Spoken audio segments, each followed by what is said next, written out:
সিলেটের ১৩ উপজেলার সবগুলোই এখন বন্যা কবলিত। প্রায় ৮.৫ লাখ মানুষ পানিবন্দী।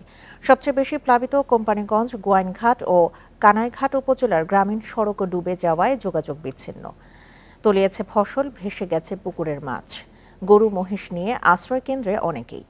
প্রত্যন্ত এলাকায় ত্রাণ না পাওয়ায় মানবেতর জীবনযাপন করছেন দরিদ্রদের একটি বড় অংশ।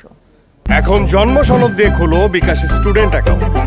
নিজের বিকাশ নিজে কর।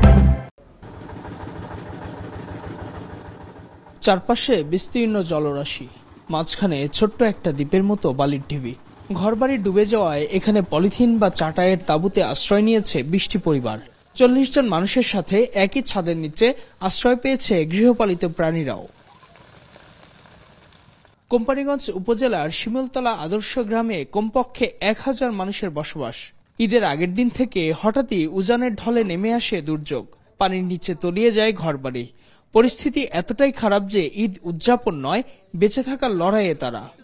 ঈদের দিন আসলাম, ঘরের ভিতরে পানি রুষে কারা জীবতানে ফাঁসি না কার ফিন্দাতাম সবকিছু ভিজা আনতাম, 2টা বালিশ আনছি, 8টা 7টা পানি। বেশি মানুষ স্কুলে গেছে, কয়েকটা ফ্যামিলি আছে আপনার ওই বালুর স্টকে, কয়েকটা ফ্যামিলি আছে ঘরের ভিতরে মাছা বাইন্দা থাকতেছে। ২০২২ সালে বানের তোরে ভেঙে যায় জুলিকা বিবির ঘর। ষাটোর্ধ্ব এই বৃদ্ধার ঘর এবারের বন্যায়ও ভেসে যাওয়ার ঝুঁকিতে। ইসলামপুর ইউনিয়নের দক্ষিণ কাঁঠালবাড়ি গ্রামে নৌকা নিয়ে ঢুকলে এসব করুণ দৃশ্য চোখে পড়ে। অথচ বানভাসী এসব মানুষ এখনো দেখা পাননি তাদের দেখে রাখার প্রতিশ্রুতি দেয়া জনপ্রতিনিধিদের। আমাদের তো দুঃখ হইয়া যায়, আমাকে খুঁজো করুন না, অতটুকু আমার আবেদন। এই ঘর বাড়ি ভাঙ্গা গেছে, গরু বাছুর সব ডুবে গেছে, এরপর সবটা চলে গেছে। সিলেটে সবচেয়ে বেশি প্লাবিত গোয়াইনঘাট, কানাইঘাট ও কোম্পানিগঞ্জ উপজেলার প্রায় ৪০টি গ্রাম পানির নিচে। প্রশাসনের পক্ষ থেকে পুরো জেলায় ৫৫৬টি আশ্রয় কেন্দ্র খোলা হয়েছে। তবে প্রত্যন্ত এলাকায় ত্রাণ সরবরাহ প্রয়োজনের তুলনায় খুবই কম।